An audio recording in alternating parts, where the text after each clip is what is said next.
y'all, thanks so much for the questions. Get right to them. So the first question, are the baby penguins fluffy? Yeah, they are pretty fluffy.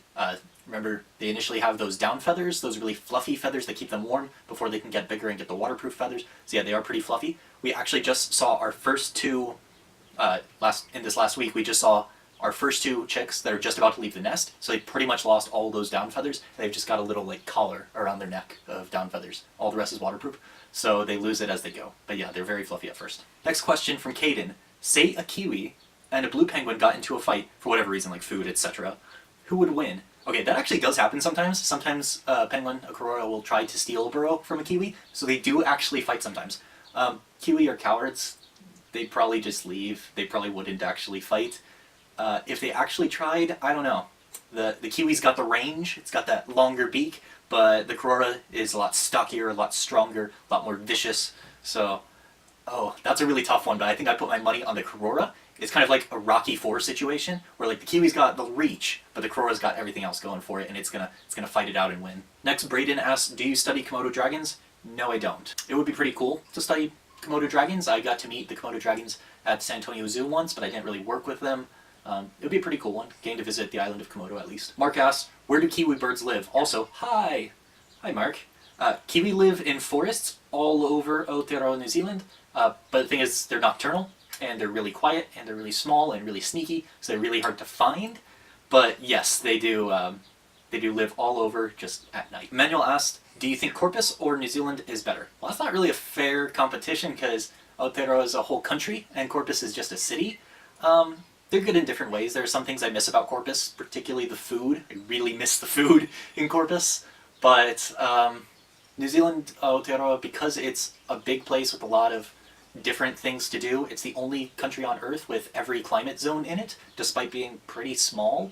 It's got mountains and beaches and deserts and really cool animals, so I'm absolutely loving it here, but there definitely are some things I miss about Corpus. If Corpus was the size of Aotearoa, maybe it would be a bit more competition. Colton asked, how long are you planning on living where you are now? So I'm definitely booked in here for 3 to 4 years while I finish the PhD. After that, who knows?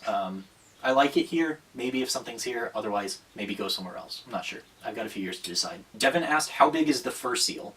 So the fur seal, or the kekano, is its te reo Māori name. They're not ginormous, they're pretty small for seals. The female ones are about 50 to 60 kilograms, which is like a small size adult human. And then the males would be about 120 to 140 kilograms. So that would be like an NFL lineman, or the upper end of that would be an NFL lineman. So they can get pretty big. The one we saw was definitely a male, because it was probably a bit bigger than me. It was probably 120 kilos or so. Yeah, so not ginormous, but definitely enough that I don't want to accidentally bump into one again.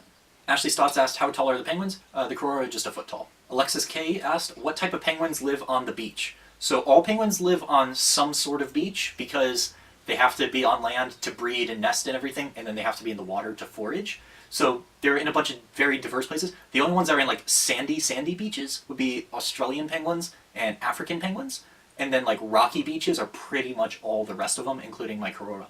How many seals did you see? So that day in the video I showed you was just that one that we saw there. I've seen a few other ones like off in the distance. But then yesterday, when we were out on a penguin trip, saw 2 more while they were out at sea, which is pretty rare.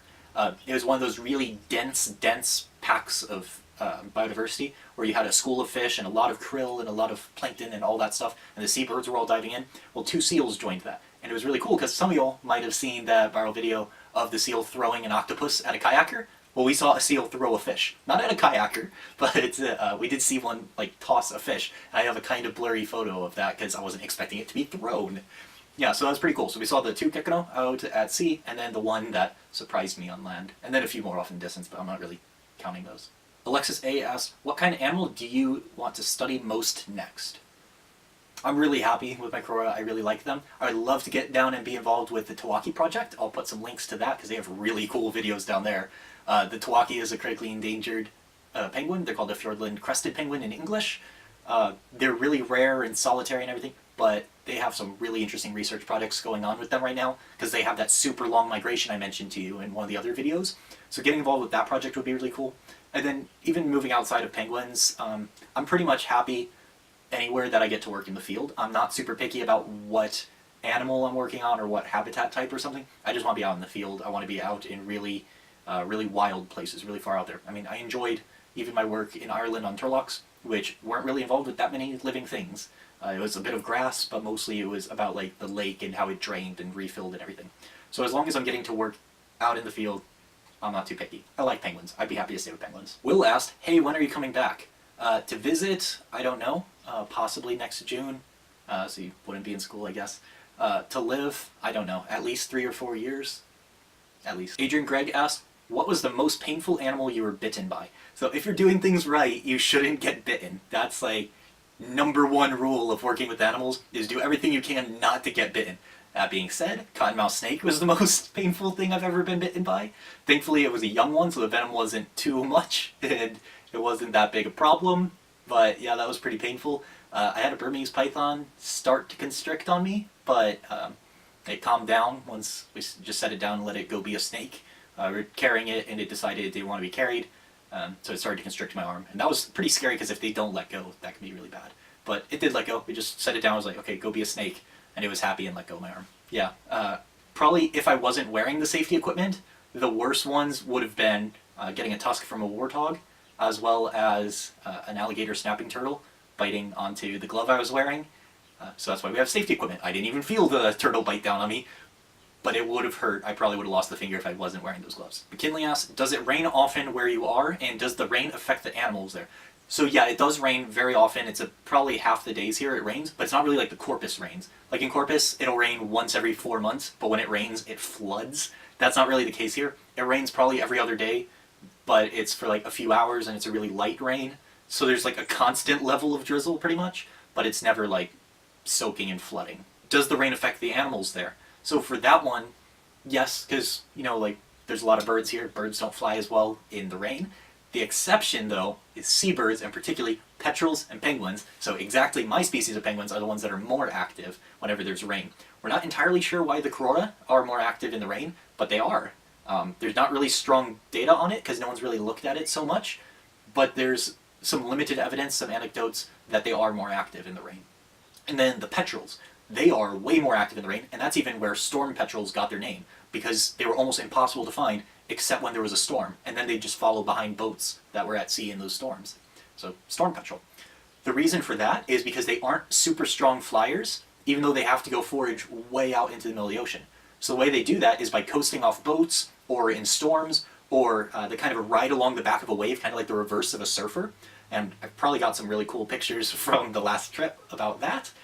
But yeah, they're not the best flyers, and they have to be pretty low to the water, so windy, rainy, stormy conditions are the best times for them to be out there. They've got really strong winds pushing them along. So yeah, strangely enough, my species are the ones that are the exception to the rule that most animals are less active in the rain. Kinley asks, hi, what animals do you work with, and are they cute on a scale of 1 to 10? So I work with the Corora, the little blue penguin. I work with the Kuka, or the common diving petrel, and with the Owie, or the gray-faced petrel. Cuteness on a scale of 1 to 10. I would say the least of them is the Owie. I'll give it like a 5 because they're really sweet up close and the babies are so fluffy. Kuka, I'll give them like an 8 because they're so little, and it's really funny when they walk along the ground because they're very uncoordinated on the ground and they kind of just like scuttle. It's weird when you say it out loud, but it's really cute when you actually see it. And then the Corora are 11. They're the cutest things ever. They're an 11. Easton asks, have you ever eaten an Owie? No, I haven't. They used to be a really common food source for Maori people, and 3 of my sites, they still have mutton birding rights, because mutton bird was the word for Owie from the initial European explorers out here. So it used to be a really major food source. They pass a towel through the Owie to get all the oils out of the stomach, and we use that for like lamps and torches and stuff, and then eat the meat of them. I haven't spoken with anyone that's actually eaten it, so I'm not sure. I'll keep that in mind to ask. I imagine it would taste like most other birds. It would probably taste like pheasant or quail, something like that. But no, I haven't myself. Easton also asks, what happens if penguins do not have waterproof feathers? Well, first off, they probably wouldn't go into the water if they don't have their waterproof feathers, because they would probably either get hypothermia and freeze, or they would drown.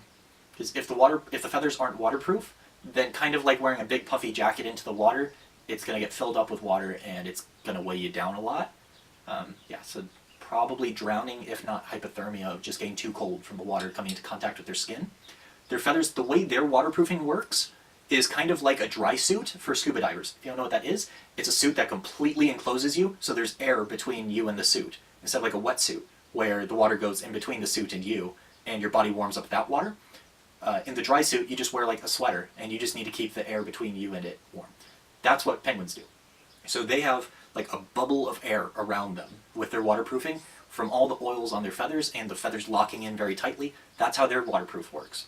So if there's a bust in that, kind of like if they get cut by something, it'll allow water to get below that seal, and it can drag them down from the water getting into the waterproofing bit, kind of like a dry suit, or kind of like a big puffy jacket getting filled up with water. So it'd probably drag them down, and that's why even just little scrapes and cuts can be pretty negative to the Karora and other penguins. So probably drowning or hypothermia are the most likely situations. But there are a few times in their natural life cycle that they aren't waterproof. So when they're a chick and they haven't grown their waterproof feathers yet, they just don't go into the water yet. And then when they're molting every year, they come on shore for about 3 weeks, and it's usually a month or two after breeding season, and just completely lose all their feathers and grow new ones. And the reason they do that is to make sure they're as waterproof as possible. So if something went wrong in the molting, like they got really stressed during the molting, or they got attacked because they have to stay on land for the entire time, something like that, it might interfere with the waterproofing, and probably drowning or hypothermia if they tried going out with a subpar set of feathers. Trevor asked, where did you get the jacket in the video that you answered our questions? So if I'm remembering right, it's just the black hoodie with like a grey inside of the hood. I got that for €5 at Penny's in Ireland because the airline lost my luggage and I was dressed for Texas, not Ireland, and it was very cold. So go to Ireland if you want it. Coco asked, do you have any pets? So I had to leave my pet behind when I came here because Aotearoa, New Zealand doesn't have rabies here. They're very paranoid about preventing rabies and other diseases to get into the country. It's a pretty disease-free country. So they're worried that animals might come in and bring diseases with them. So it's like a 1.5 year long process to get a dog over here. And I didn't find out I was for sure coming until like 3 months before I arrived. And it wouldn't be good for him to be flying on an airplane for like 25 hours. So I had to leave my dog behind. He still lives with my mom, and he's getting along very well with my mom's dog. His name's Fenrir, and he is the best dog in the history of dogs. He's very cute, but yeah, he's still living there with my mom, and I get updates on how much fur he's shedding all the time. Taylor asked, what are the most common penguins that you find? So in my area, there's only Karora. There's only little blue penguins. And then even their subspecies, there's only Eudiptera minor irideliae in this area. If I was to go further south in the North Island of New Zealand, then I get into the Cook Strait, and that would be Eudiptera minor variabilis, and that's the Cook Strait penguin. Further south, then we have the Eudiptera minor albisignata, which is the white flippered penguin, and some people think that's a separate species, but they're wrong. And then there's also some of the Australian penguins down in the south of the South Island, and that one we're still not totally sure why they're there, but yeah, they're the Australian penguins. And then on the west coast of the South Island, there's the Tawaki, or the Fiordland crested penguin, and in the east of the South Island, there's the hoiho, or the yellow-eyed penguin. But where I am, it's just the one subspecies of Karora. Riley R. asked, if you were a bird, what bird would you be and why? So there's a few birds we can cut out entirely. I'd probably want to be something at the top of the food chain, so that cuts out like penguins and most small birds. So something at the top of the food chain, that would probably be like ostrich, emu, hawks, eagles, skuas, but I don't really like skuas.